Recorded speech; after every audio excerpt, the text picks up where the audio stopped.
What is going on, boys, girls, ladies, and gentlemen? Thank you so much for tuning in. It's another Saturday, it's LS Lures, and that means we've got some dang limited drops for you guys today. We're dropping some knowledge, and I can't thank you guys enough for watching. In today's video, we're gonna be talking a little bit about our limited drops. It's gonna look a little bit different than what we normally do. If you guys have been watching the channel, every Tuesday night, we do a tackle talk. We break down the latest tips, how to get better, how to get more confident fishing a jig. Saturdays, we do a limited run of jigs. We take them out on the water, we fish with them, we show you how to use it, and we release a limited quantity of them. They normally sell out within a day, but they're a lot of fun to make.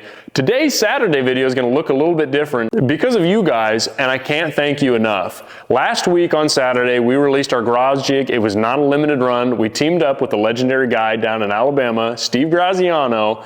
We released his color that he's been using for years and years and years, and it has been absolutely insane here in the shop. We have sold so many dang jigs. I can't thank you all enough. It's been amazing. And with that, you guys cleaned us out, okay? I mean, our inventory took a huge hit. I'm sure some of you have noticed. I've got a lot of emails, texts, calls, you name it. Thank you all for checking in. I'm still alive. Our inventory is coming back. We've got, I think, 2,000 something hooks showing up early this next week. We've got a bunch showing up today. We have an infinite amount of material showing up, and I can't thank you guys enough. I'm really sorry that we were caught with our pants down, but it was like, this is the biggest month we've ever had in the company's history. It's been insane. It's all thanks to you.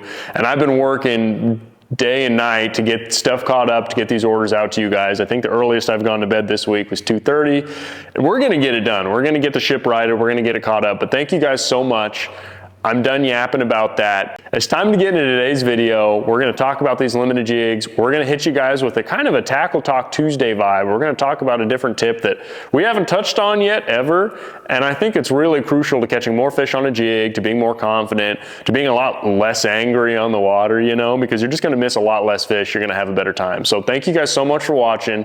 Make sure you like and subscribe. We're gonna talk about these jigs for 2 seconds, and then it's time to get into the tips. Just the tip.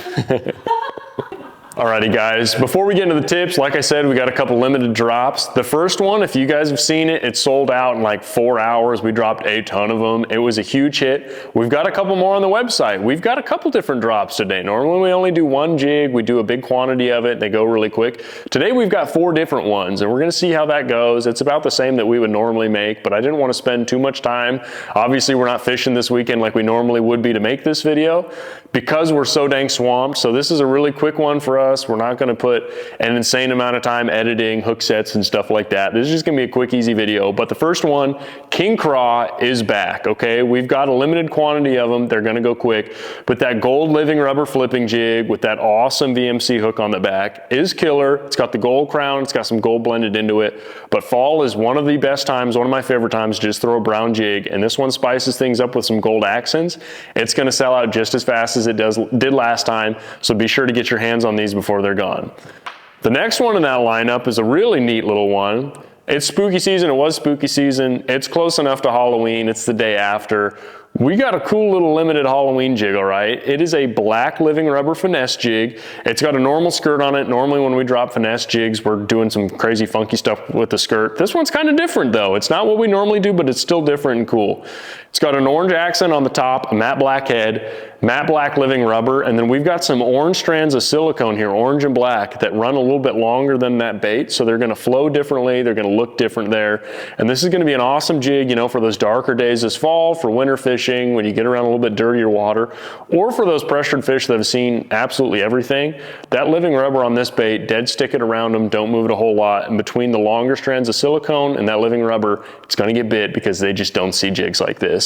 And the last two, folks, bone is back. It's better than ever. Last time we did a lavender bone. This time we've got a dirty bone.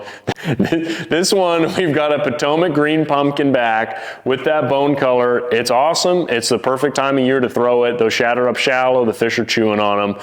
And that bone color is one of the best, all right? You don't see it a ton in a swim jig, but it absolutely gets bit. And it is back again. We're dropping 25 of them or 20 something of them there on the website. Be sure to get your hands on these. The last time we did that lavender bone, it was gone quick, and these are on the website. And last but not least, One of the ones I'm most excited for, we've got some mini pinheads on here. So if you guys are familiar with our pinhead bladed jig, it's an awesome bladed jig. It's great for covering water. It's got a pretty awesome BKK EWG hook in it. We're going a little bit smaller with this one. We're dropping a finesse bladed jig. It's got a light wire, small hook on the back. It's made by BKK. It's sticky sharp, but it's a little bit thinner than the other. So it's going to do its job. You don't really have to hit them that hard. Any fish that breathes on this wrong is going to get hooked. But we've got a little bit thinner finesse shad skirt. It's a little bit heavier on the grays there, just to be a little bit more natural. We're running finessier. We don't need bright white, all right? So it's gray and silver. It's got an accent chartreuse strand in there. But that lighter skirt, that lighter hook, and it's even got a smaller blade on there, is going to be available in 5/16 and 3/8 ounce. Perfect for this time of year, especially as that water gets even colder. Float this thing around the lash of the grass, slow roll it around rock, throw it wherever you would normally throw a bladed jig or a chatterbait, if you want to call them that. I'm not allowed to. But we've got 20 or so of these on the website. These are going to go quick too. But that is it for the limited drops, guys. If you don't want to miss out on these ever, join our mailing list below. We do 2 different sales each week.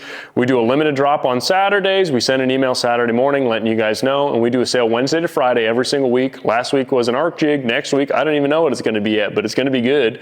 So be sure you join the mailing list. We send emails every Wednesday, every Saturday, letting you guys know exactly what's going on, telling you about the YouTube videos we're dropping some tips, tricks, any kind of know-how. Like if I'm on a crazy cool bite here where I'm from, I like telling you guys about it on there. If there's a cool tip I come across, whatever it may be, we're always putting different stuff in the email. So make sure you check that out. Don't miss out on anything.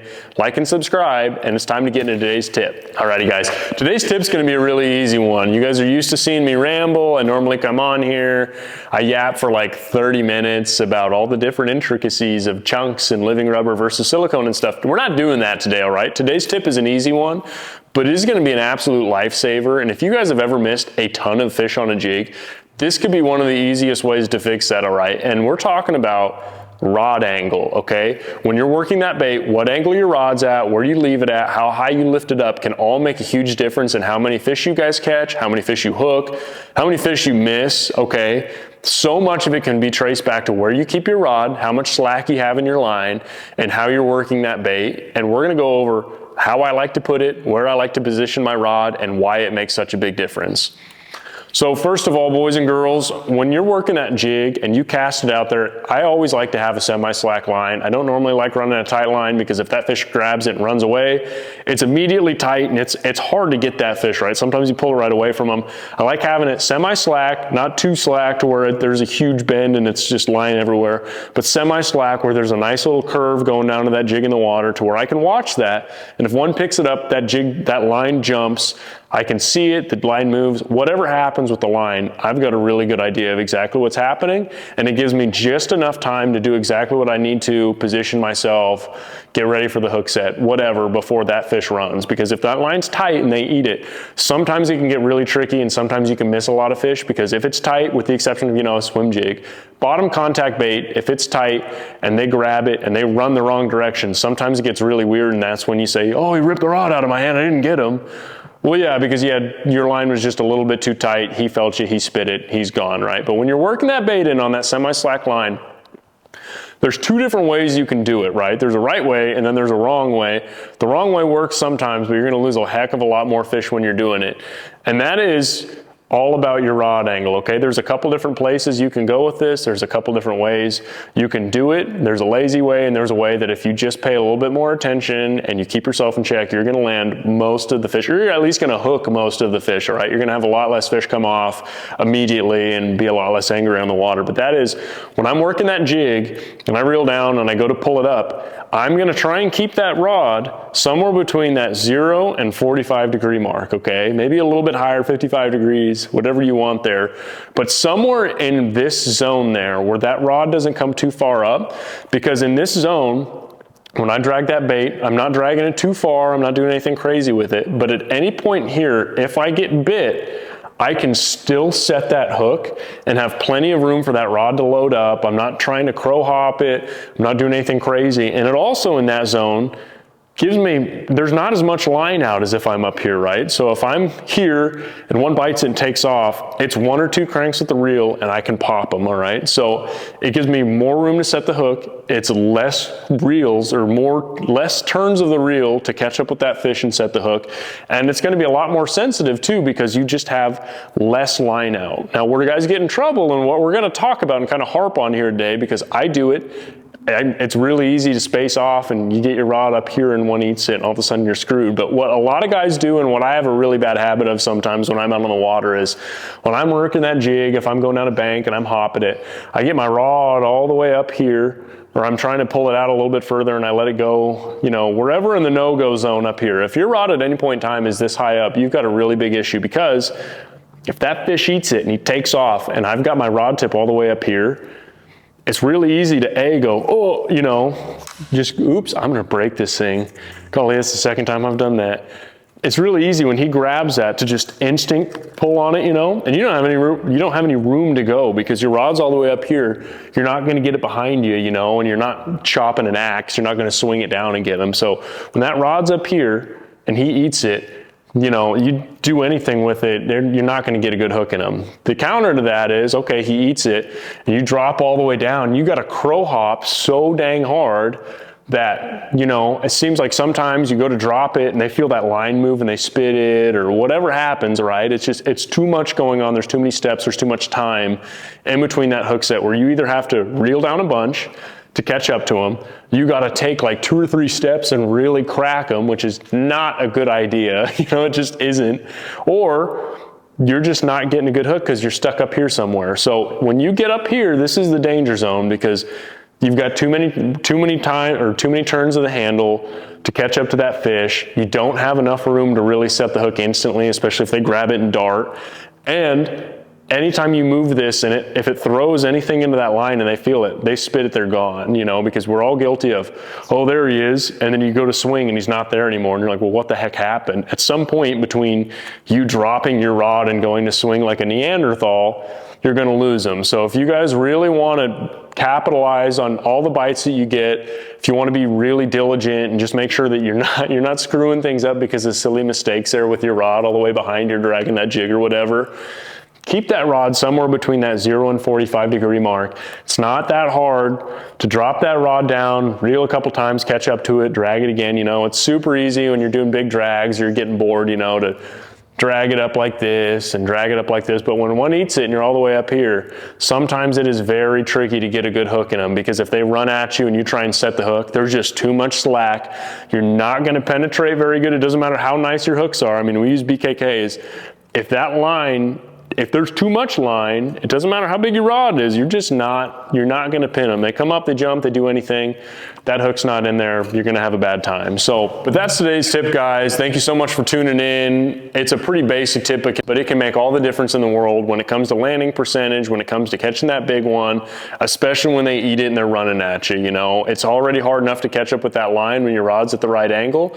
If you've got this much line out and excess and he runs at you, you're just going to lose a bunch of them. You're going to go home mad. You're going to win less money, and you're going to have a generally worse experience. So if you want to get a lot more confidence with the jig, practice your angles, be a lot more diligent of it, keeping that rod somewhere in that right zone to where if they eat it, I've got all the room in the world to freaking cross his eyes, rip his face off, do whatever you want to do there. But make sure you guys like and subscribe. That's today's video. Sorry it looks a little bit different, but we're going to spend all weekend catching up on orders, getting jigs on our inventory. This next week is going to be absolutely insane in the shop. We've got more hooks coming in. We've got more materials coming in than we ever have, and we've also got more orders. So I can't thank you all enough. Thank you all so much for watching. Keep catching fish. Have a great weekend, and we'll see you on Tuesday for Tackle Talk Tuesday.